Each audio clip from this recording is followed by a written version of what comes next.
What's up, what's up, what's up? It's your boy, Beekeeper Mo. Got my boy with me, of course, Justin J. Gray. Y'all can see behind us, we got some beautiful artwork, and we're in nature, okay? It's gonna be a little bit of a different episode. We're gonna go more of production of food today than actually trying food. Trying to kind of swerve that way. So, today we're at Lake Grandbury Honey, here in Grandbury, Texas. They're gonna give us a tour of the facility. They're gonna show us how some of the honey's made. We're gonna try some of the honey to keep the food aspect, compare it to store-bought honeys, be able to compare the different things that the bees are pollinating from and collecting from, and see how that affects the taste of the honey. So let's get to it. We'll be right with you. This is, again, a long Langstroth is what it's called. And it was really essentially built for another way to house hive. The lid lifts up. We have it insulated. And we have a builder who puts these things together. And then you have all your frames across here. So this is equal to 3 boxes of a traditional beehive. And you can have your feeder in, etc. But what happens is when I walk up, there we go, I can quickly assess what's going on with a frame, with bees, with capped honey, with brood, larvae, etc. So it's a different type of hive. This is a hive that needs to be set up in a more stationary area because it is so big, but it's great for a backyard. This was actually established by a monk over in Europe years and years and years ago, and this is the way traditional beekeepers keep their hives, but heavy. This is a tin frame, and then this is what's called the honey super, and this gets put on. It's a narrower box. And this is a honey super that gets filled with honey. We put on what's called a queen excluder, and what this does is it doesn't allow a queen to come up penetrated. So we can put it between these boxes here. This keeps her from laying eggs, and I can just harvest very easily. So these are just things that, in beekeeping that we've utilized to help us with what we do. When we winterize a hive, what we do is we close up the front. This is called a door. It's a restrictor. And so I can either leave it that wide for bees to get in and out of. Bees have different traits. There's about 8 different breeds of bees, just like dogs or horses, etc. And they all have certain genetics or certain traits. You can go for a very gentle bee breed, such as a Carolina, an Italian bee, but they have a tendency to rob, and they'll steal from each other. And so you have to kind of trade off, do I want gentleness because I don't want to be stung all the time and my kids are going to be in this box with me, or they're going to be robbing from the next hive over. And so you have to really put specific traits together that you want with bees. We have a breeder, and he raises bees, and they're called a Texas 5000. Many beekeepers would refer to them as a hybrid, a mutt, but they've been bred to take our 20 to 30 degree temperature change in one day. They're sturdy. They'll fight off a wasp in a heartbeat. Take 6 bees to fight a wasp off, and they can worry a hive. You know how when you guys go out for a picnic or you're sitting outside, sure enough, the wasps are going to come around. And so that's one of the things bees here in Texas have to deal with, are wasps. So something like this hobby, or if someone wants to start and get into it, how much would you say it costs to get started? One of the things to consider, each box and each piece here is going to be a completely different cost. And that's one of the things that a new beekeeper has to weigh out is, do I go and buy something like that, the long ling that I'm talking about? It's got a bottom board already in it. It's 3 hives in one. So I sunk some dollars into it, which is about $400.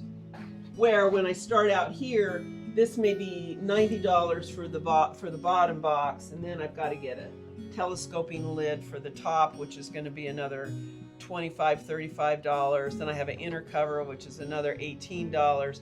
So pretty soon you're sinking up to $300, $400. Now, this is the new breed of hive boxes, and you can see it's plastic.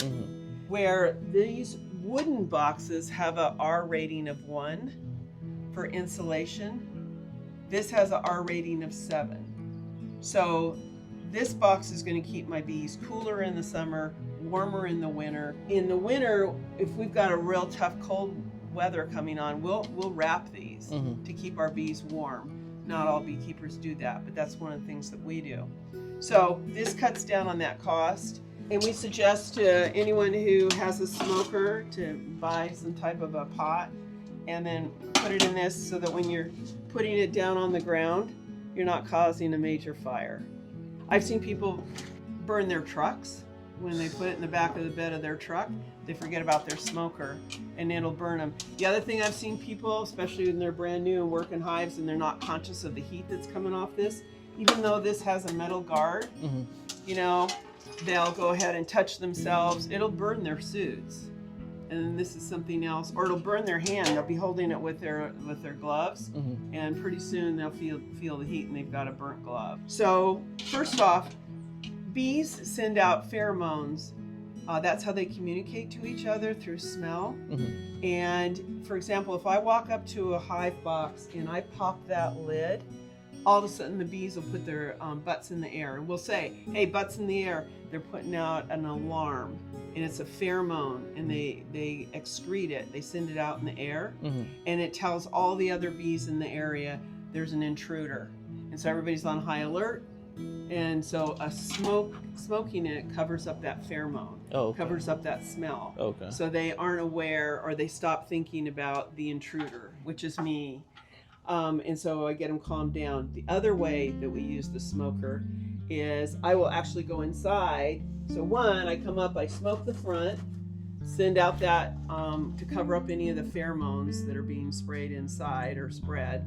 And then I also, when I pop the lid, I do it here. They're much more gentle for me to work. So I've covered up the alarm smell, and then now I have them moving sluggish, all because of my smoke. So that's what we use a smoker for. And then how does it work? Do you fill it with water, or is it just that and you just squeeze that little handle you have? Or? Yeah, so great question again. So inside here, we put in pine needles, we put in cotton. There's some now man-made products that are crushed alfalfa pellets, that kind of thing. And then get it smoking and then carry it around. It lasts about 3 hours. You don't need all those bees up in the air flying around you. Something else that's really interesting for anyone, it's only the female insects of any type of insect that have stingers. Males don't. So the worker bee, she has a stinger, and the queen bee has a stinger. The female worker bee, her stinger is more of a hook, kind of like a crochet hook. So when she goes in and stings, her stinger gets latched in and hooked, and then she pulls it away from her body, and that's why she dies. So a European honeybee, which that's what we use to gather our honey and resources, they die when they sting us. Now the drones, the males, they have no stinger at all. Drones do not sting, they don't feed themselves, they don't harvest anything, they're strictly there for breeding. That's all they're for. And so what happens is, every fall, as soon as the temperature drops, they're excluded, they're thrown out of the hive. And we'll actually be coming up to our hive box and we'll go, there's all the boys. And you know, they're big blocky, they look very different than a worker female bee or the queen. So you definitely can see them, and they're all trying to get back in at the door. And you'll see the doors actually barred, the guards will come up and block them from going back in, and then they die. The other thing that's fascinating about these hives, in order for larvae to grow and then hatch, the hive needs to be kept at 93 to 94 degrees. So think about that during the winter months we get here.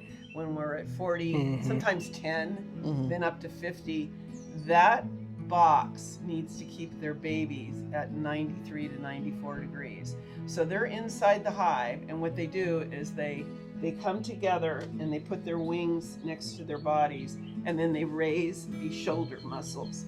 and they raise the temperature of the hive up. And then they also, what they do is they cluster over the babies, and they put the queen in the center, much like penguins do, and they gather together in a ball, and they're all doing this, and they keep that area warm. I can come up with an infrared equipment piece that I have, and I can put it on the outside of the hive box, and I can see that there's bright red right in the center because the bees are all clustered together, keeping it warm. Now the other side of that, when we have our 110 degree day and we have a 90% humidity, they still have to keep that hive at 93. So during the summer, they have certain bees that have been assigned, go get water. And then there's other bees that are lined up across the front, and they're all facing outward, their butts are facing inward, and they're holding on to the front door porch, as we call it, and they're flapping like this. The other bees drop the water across their backs there, and they actually create air conditioning, and it goes through the hive, and they keep it at 93 to 94 degrees again. That's interesting. Yeah, that's This is amazing. These are some of the things that, are just amazing about bees and how they operate. How long have you been in this line of business of beekeeping? So, 20 years now. I originally started, I'm a nurse by background, and I was in the military, and I got assigned to a burn unit. And when a human body is burnt terribly, like 60% of their body, we go into terrible shock, and we lose body fluids, and then infection sets in, and that's usually why we die. In the burn unit, I kept getting sent to the pharmacy to go pick up honey, and then we would place skin grafts. And what they do is they'll take that burn and they'll coat a fine layer of honey over it, which is sterile. There's no way an infection can grow through it. And then they'll lay the skin graft on it, and it gives it sugar, carbohydrates, and it's sterile. And it closes in the fluids on the patient's body, so we stop that issue. It's sterile, so there's no infection going on. And then the new skin graft has sugars and carbohydrates to grow through. Yes, ma'am. And it'll take.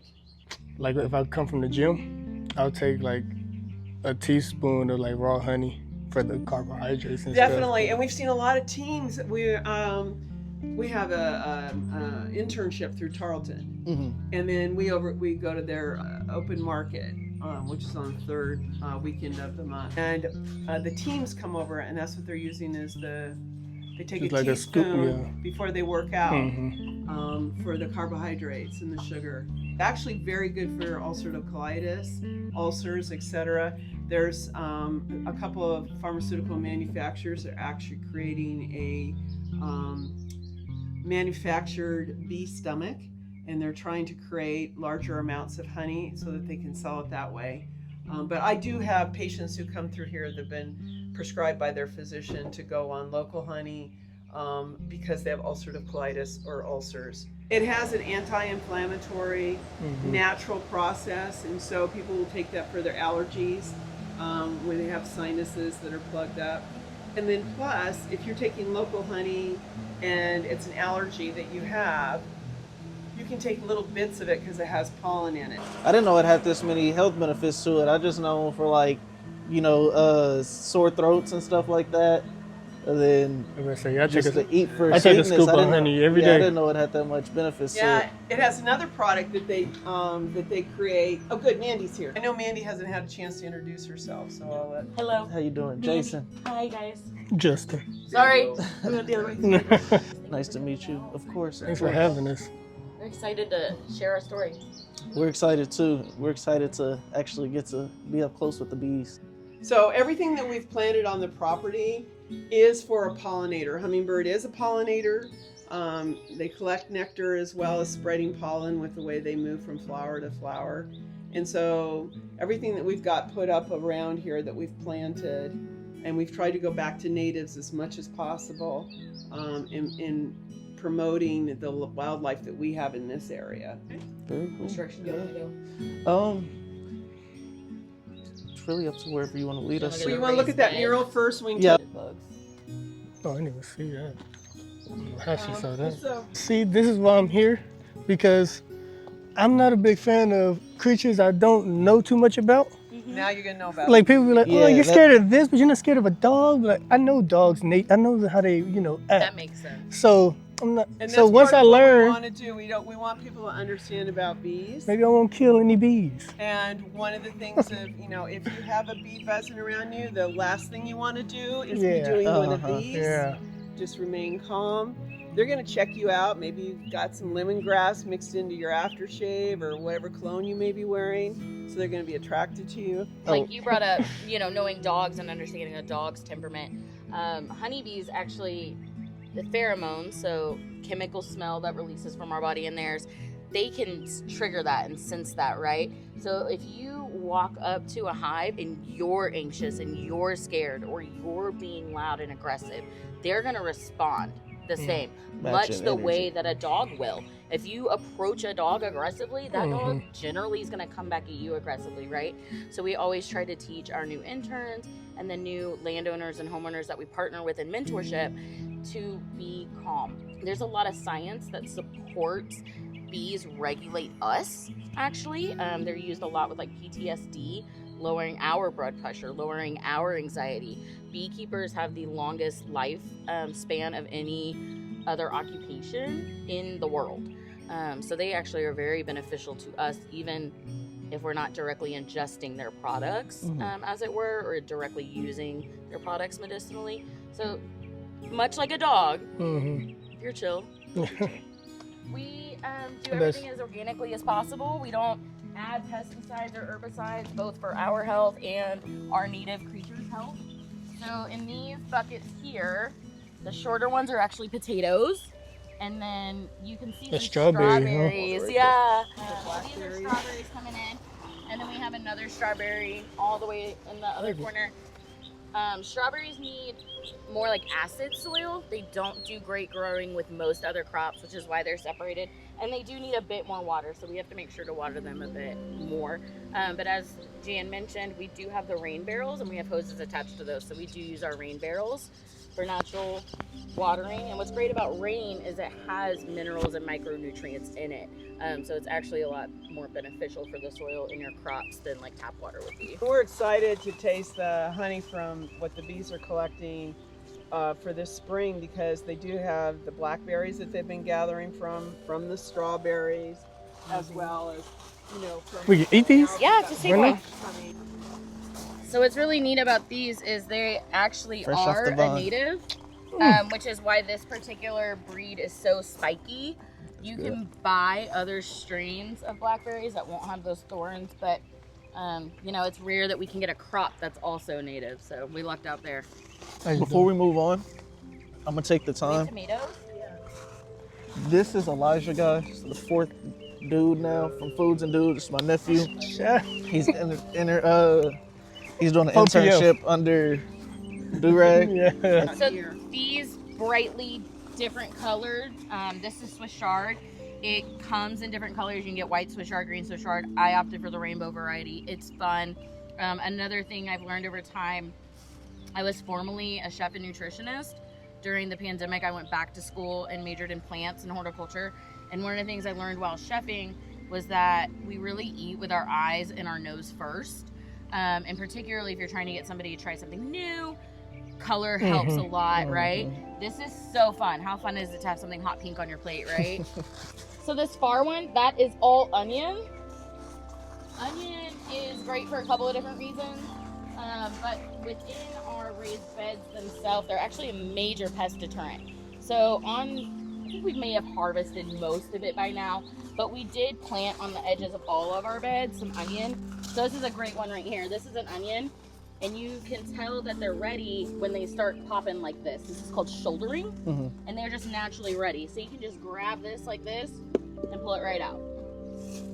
Bite You it, just got a fresh onion. bite it like Shrek. Yeah, so, Do you know, it. the little guys, right? You want to learn about the little guys that we're protecting? So this here, if I can get him, he keeps falling away from me. It's sweet though, isn't it? I bet say it's not bad actually. It's not bad. It's not bad. No. So this is called a Colorado potato beetle. And the reason they're called Colorado potato beetles is because they eat potatoes. So I don't actually want this. in my beds, but luckily my potatoes are all the way over there, Mm-hmm. and it's not hurting this one, right? See there. Do y'all paint these, like the ones that are purple and red and Yes, stuff? we paint them. So bees can see color. They can see everything from black light up to red. So this red box to them would actually look probably like gray. They can't actually see red. Butterflies amazingly can see 16 different colors, which is a really weird thing because like we can only see 6. So like trying to understand how a creature could see 16, you know what I mean? There's stuff out here. And then tucked back behind all those plants, we have a water dispenser and a pollen dispenser. They're not really on the pollen this time of year because we have plenty of plants in bloom for them to harvest off of. But in the winter, it's really important for them. This cardboard looking unit in the tree there in that juniper, that's a swarm trap. And so we try to catch swarms. Actually, this yellow hive with the 5 and the flowers on it was a swarm that we caught, and we put them in that hive. So That's cool. yeah, this white plant is tricky. There's 3 that look like the exact same thing. One is yarrow, which is highly medicinal. One is hedge parsley, which is highly invasive. And then the other is called Queen Anne's lace. So you've got to get like right up close and personal to them to know exactly which ones. How y'all did that TCU, what you call it? yeah. We should do a foods and dudes one just. This is Michael. He's a professional arborist. They work specifically Shout with out trees. Michael. Shout out Michael. Shout out Michael, We man. love Michael. Woo! Where y'all from? Fort Worth, From, yeah. Texas. Good deal. Yeah, Well, let's say welcome for to foods and the, dudes. one of the coolest places in the county. Yeah. Tell everybody, I work at the, I do the trees at the bee farm. Makes me feel important. Yeah, hey, Thank you are Michael. important, man. You are Yeah, important, you Michael. definitely Thank are, you. man. I have learned a lot from Michael. My education and research is typically in flowers. So Michael specializes in trees, and he actually told us we have 7 different species of oak on property. And before Michael taught me that, I couldn't tell you which oak was which. So he's been really valuable for us. I knew how to grow fruit trees and how to prune fruit trees, but as far as our native wild trees and what's good or invasive outside of the juniper, I didn't know anything. So he's been an incredible resource for us here in expanding our own education on property as well. These are pollinator gardens. We're, like I said, we're certified through 5 different organizations. One of them is the Xerces Society. The Xerces Society is the largest international society for invertebrate conservation. So that's a really big honor to be associated with them and certified with them. We'll just park it there for now. We'll do a honey tasting and then we'll get you guys. So we drop the frames in here, and it's electric. There are older ones where you have to do it like you're cranking yourself, but it gets tiring. But anyway, that's what we put the frames in, and then it spins and it drops the honey out, and we collect it in bucket. And if you can imagine, it has to be fairly warm to get that honey to flow. Mm-hmm. So we're working in shorts and tank tops, etc., because it gets pretty hot. And then that's the warmer. Honey crystallizes. If it's not honey, it will never crystallize. So actually, honey's a good sign that it is when it's crystallized, it's a true form of honey. And how would that look? How would that look? If, like when you say crystallized. It's solid. It becomes just- solid. Okay, so what's the best way to I guess keep it warm? Yeah, Or and so there's a couple of different ways. You don't want to stick it in a microwave. You warm it up in some warm water. Put the bottle or the jar, or whatever it is, in warm water. Actually, if you buy honey and you keep it around all the time, it's nicer to put it. I put it on a heating pad. You can do that, so it keeps it warm. When it had snowed, I had got kind of sick and my throat was sore. And I went to go look for honey and it was all crystallized. I guess we had it for a while. And I was like, all the honey we got is expired? Yeah, that's what people think. I didn't know what it. I flipped it upside down and hopefully about it dropped to the I was bottom. about to throw it away, and my mom and we were like, all you gotta do is put it in hot water. I was Yeah. like, I don't know She's about right. that. All right, Give me some honey and what do you want to start with? I guess we'll start with the store-bought. Okay. Clover honey from the store, just Signature Select from Albertsons. And you have to wait so you can understand the flavors on it. Still good though. Yeah, honey is. Shout out Winnie the Pooh. Both of those are It's from what? Uruguay. Okay, did you The country. see how thicker that was than I just did? It looks a lot thicker on the spoon too. The other one was and running. this is a mixture of ours. This is a spring honey, so it's just got a bunch of wildflowers in It it. kind of looks darker too. This is wildflower. Yeah, it's just blend of Dude, wildflowers. what are you doing, spring man? Wildflowers. compared to clover that we just had. Yeah, so just go ahead. Well, you got it. Taste it. Okay, you're gonna start to see a completely different Yeah. flavor. I do actually. So this one we're gonna taste now. This is Nate's honey. Says it's raw. Says it's unfiltered.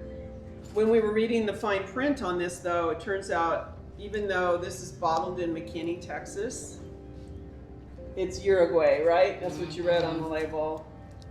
So I don't know what it's a mixture of. It doesn't say that on the label. I don't know kind of what the flower was or whatever tree that it might have been being gathered. Okay, we're gonna move into ours. Yes, ma'am. All right, this is a property that Mandy manages. And Mandy, why don't you talk a little bit about your Roanoke property? So Roanoke is north of Fort Worth. This particular property actually does not have wildflower. It is all trees. It tends to be a darker honey. It tends to be an earthier honey. It's woodsy. That one good. It's very different than the wildflower. Yeah, that one good. This one tasted a lot sweeter than the other one. It did. Like even though they're It all did. sweet, it's a lot like it has its did. own type of sweetness. Okay, well, this is from Crowley. And This then is the on a bit of wildflower a and wetlands. And Should have this got some of them one blackberries. It's got bluebells. Those blackberries were good too. Do you It's a feel lot that? thicker. It was like, Like a little greeny. yeah. So this might Yeah, be a this little one's getting green. older. Yeah, I need to probably heat this up. But what I That's want you good, to though. taste is, we think this has a lemon finish. Do you taste the lemon in it? Oh, I don't. Yeah, it was. I didn't even Mine. focus. Yeah. I was kind of more focused on the texture of it. Think about other flavors you're tasting here. I'll tell you what we think. This is wildflower for sure. Oh, Oh, what? You didn't taste it? His brain's working. Oh, I'm trying to Taste think of it. what that. Go ahead, taste it. It's kind of like a citrusy flavor on that one too, huh? And we say it has a little bit of a butterscotch finish. You taste that? Buttery. Yeah. So this is off it Blue was smooth Vines. like butter. Majority. So this is a nice wildflower. A little bit different from the area. That one has like a coffee taste, like a real hearty taste to it. Am I tripping? I don't drink coffee, so I don't know. You ain't never drunk a frappuccino? No. This is a fall flower, so our fall flower honey, and then we've infused it with orange. And we actually take orange peel and we... Is that what that was back there in the Yeah. kitchen? Yeah. We dehydrate them and then we let the honey sit in it for about 3 months it takes to infuse the orange flavor into the honey. This is really nice with cheese and very different because it's not flavored artificially. It's got actually an orange peel. Mm-hmm. It's not a flavor. I can taste it. Yeah. I can taste the orange. I like that one. That one might have taken over as my favorite.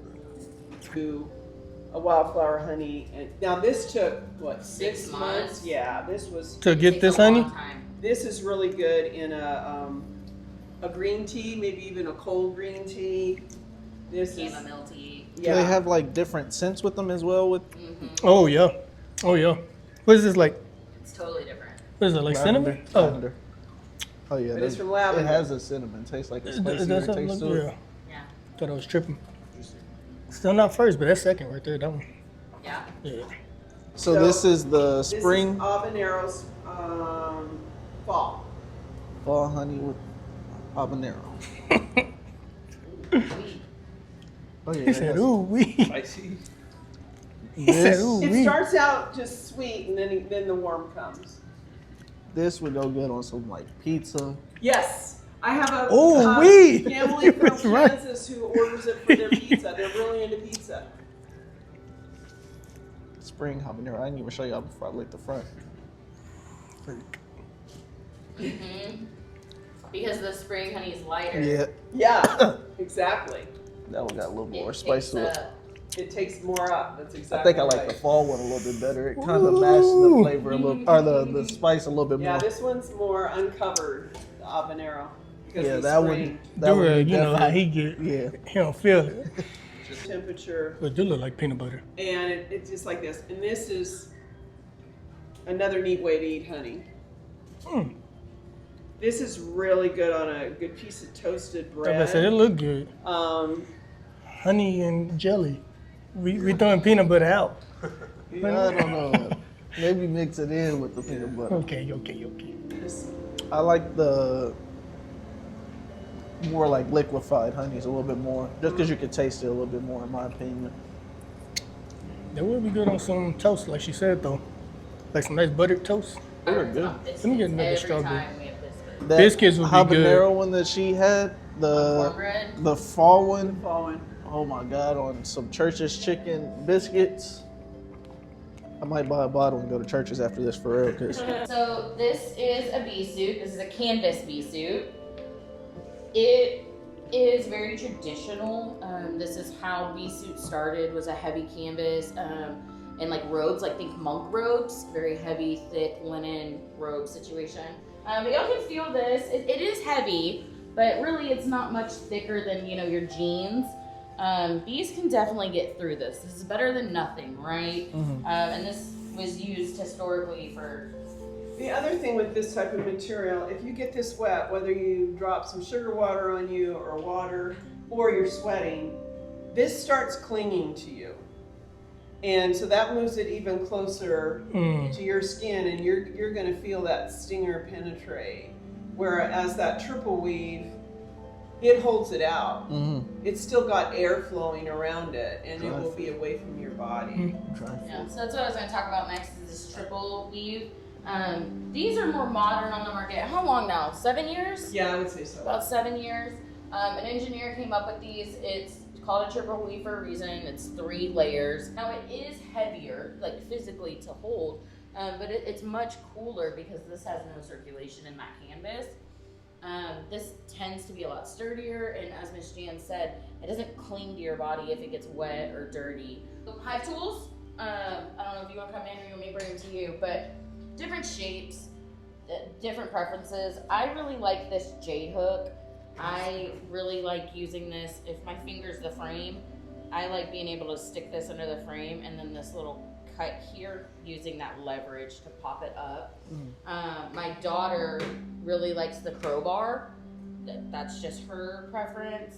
Miss Jan has actually transitioned into the big one with all the different nicks and dooboppies. And I like this too because it's thinner. I can get under pretty much any propolis or anything, so I can pop it. I don't know, this one I really like. But yeah, different preferences there.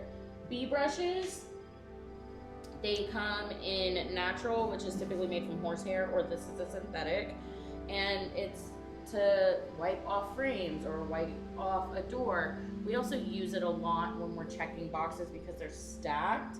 When we go to put that box back, we don't want to squish any bees that may be on the exterior there. So we'll sweep those back in on top of their frames. We don't want to, we're not trying to kill bees. We're trying to do the opposite of that. I feel like the older I get, the more I realize how many industries have a glove as part of their protective or uniform, right?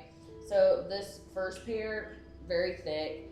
It's got a thicker canvas even than the suit actually, but this is made from cowhide, so you can feel that. Comparatively to the next pair, which is made from doe hide. This is a much softer leather.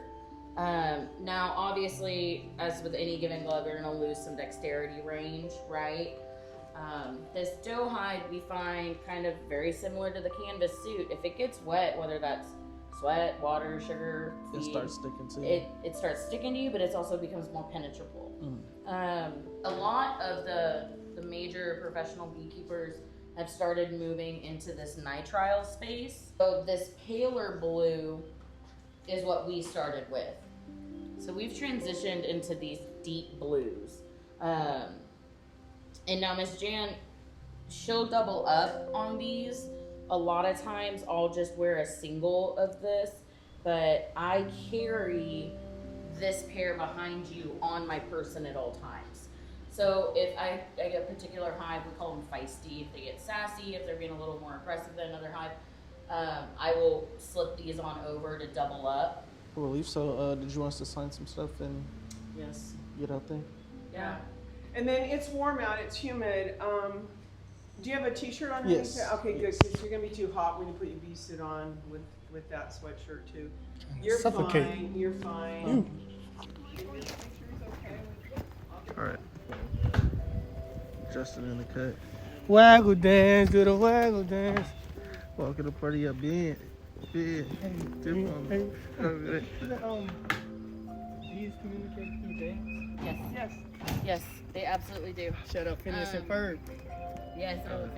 They told So me that. couple things, like I mentioned earlier, they respond to you, right? So when we go out to the hive, we want to make sure that we don't want to be overly loud, we don't want to be rough, we don't want to knock into stuff.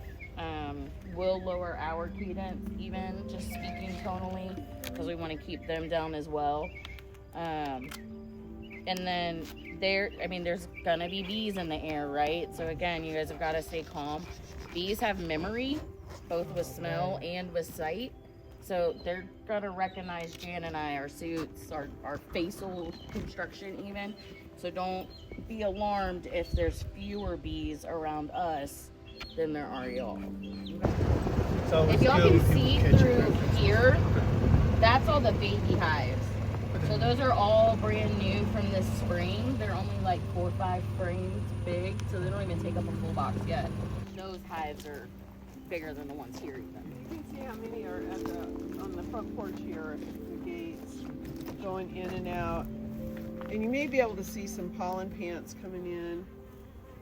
Yesterday we saw some that had white pollen, which I don't know what plant that's coming from just yet. Nobody's really even coming out and getting aggravated with me for just coming up. And then I'm going to smoke. And I'm going to get in closer and just try and cover up any alarm smell that may be coming. And then why don't you guys come around and A whole bunch of eggs. I don't know what to do with it. Andy, why Looks don't you like show how you, and I'll smoke. So this is one of our, they've just removed these. So as we mentioned earlier, bees earn their stripes. So if you want to look at this one compared to this one, so she still has quite a bit of yellow left there, and this one's like all black all the way up, right? So this is an older bee. I mean, she's at the end of her life cycle. Like, that's a natural death, no problems here.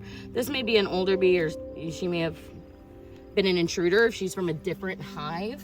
You know, they're gonna protect their own home, so that may be a situation there. But I only saw 2. If I saw 100, then I'd be concerned. So we worked this hive yesterday. I know that their growth is about down to here right now. I want to open them about in the middle, so that way we can show you guys a little bit of everything. We can show you some food, we can show you some babies. So you can see, as I mentioned, that big paint marker. I have my stripes here. This one used to have a green stripe on it. And then this is a clean wood, right? So this is a new frame I just gave them yesterday. So I know that this frame, these 3 frames with the orange, have babies on them.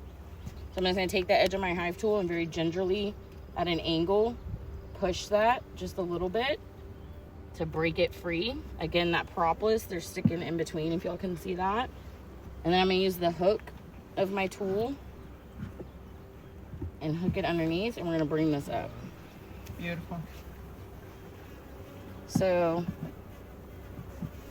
this almost arch rainbow look is very textbook. We like to see that. So at the top here where this is covered, this is capped honey, and the shiny inside is nectar. And we love to see that on our frame so they can feed. This capped area that's covered in the middle, that's all babies underneath. And then down here, these white C-shaped, those are larvae. So these are all babies. Someone else want to feel how heavy it is? It's pretty heavy, isn't it? I don't even want to put myself at risk. Okay. All right. They They scare try. you, Chuck. They scare you. You can see how they're up on the top here. They're coming to investigate what's going on. I'm gonna smoke them down. It looks like little bitty grains of rice. If y'all can try to see that in there. They're gonna be very centered in the cell. That's the eggs. It's hard to see your first time in a suit. Oh, yes. So that is actually a really great behavior. This is called hygienic behavior. Good eye. This is great. So they're actually pulling out a baby that's not fully formed yet. They've decided it maybe has a pest or an illness. So they're actually taking that out to maintain the health of their overall colony. Yeah. They're really working. They are. That's a great eye for him to see that. Super neat. And then here, this is a cap of a queen cell. And nothing's in it, but it's the start for them to, in the future, they may need to build out a queen. So we'll see that often. See how that's raised up? And then they would draw it out in a long peanut, and that would be, oh, we know we got a queen cell growing. So this is a new frame we just gave them yesterday. On it, we have waxed it. So you can give them frames with just this black foundation, and that's what we will call like a raw frame. On this side that you have towards your body, it's starting to be raised here in white. That's where in just 24 hours, they have started to pull that wax out and draw on this frame. So it's a really good thing. The great healthy traits for them. I forgot. So this frame, and this is lighter, but this frame, they're really starting to put up nectar. See how there's no babies here? There's no cappings. There's none of that white larva. See the liquid though? So this, hopefully by the end of summer, we'll be able to harvest and put into that extractor. So we'll keep an eye on it. So what happened here when Mandy was turning that over, it was nectar was leaking out. So do you see how they're coming up and licking it? You can see their little tongues. If you get close enough, you can see the tongues actually coming out. So see, you become sweet, you like them. Now these guys over here, here's a bee that's is dead. So this bee is over here and maybe has been assigned a caretaker. So it's gonna figure out how I can carry it out of here and move it, but we can't have this dead bee here, it's saying. This is another one. So this at the top here, this is capped honey. They will cap that when the humidity is between 16 to 21%. They just innately know that. So they'll cap that. And then all these colors you're seeing in here, this is what we call bee bread. This is pollen mixed with a little bit of nectar, and that's what they're gonna feed their babies. And each different color comes from a different type of plant. On this side, oh, yep, good eye. Nope, that's queen. Oh. Yep, we're gonna put her down. That was queen. Yeah. You want me a beekeeper? But we don't want to keep mom out. We want to keep her in dark. We want to keep her with her attendants, and we don't want her to fly away. So great eye. Thank you. That's good. Go ahead and hire him now. Oh, this is a good one. Here we go. Okay, so this entire spot where there are not bees, that is eggs and like 2-day-old babies. I think maybe y'all can look for a grain of rice in the middle of them. Can y'all see that? Yes, ma'am. This is a good one. Wow. Sometimes what we'll do is just literally blow. Just kind of move them out where you're trying to look. So a mature hive like this that doesn't have a feeder in it, we'll really check them every other week this time of year. We're not providing them with supplemental food. Her babies look great. She's nice and healthy. Man, y'all see this. Y'all see what we doing. He got his hand out. He crazy. He's gonna get stung. But hey.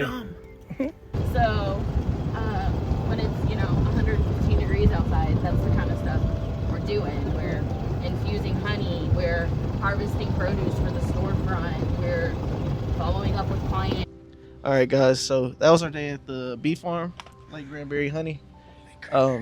It's a little bit of a different episode than we're used to. Like I said, we were focused more on the production of the honey and stuff like that. They were showing us where they infuse the honey. Stuff like this is coming. Yeah, stuff like this is definitely coming. We're trying to get into it. So hopefully y'all learn some stuff. Hopefully y'all stick with us while we grow as a channel. We appreciate all the new subscribers. Y'all make sure to like, comment, and subscribe. Follow all the guys from the page on Instagram, all that good stuff. Follow the page's Instagram. Let's Crazy. just get out there, guys. Let's keep building this up. If y'all are ever around, come visit Lake Grandbury Honey. They teach classes. So this is a nice side of the nature that y'all might not get to see every day. So Yeah, check get it outside, out. man. Yeah, but that was it, man. I'm gonna let Justin punch the camera. We're out of here.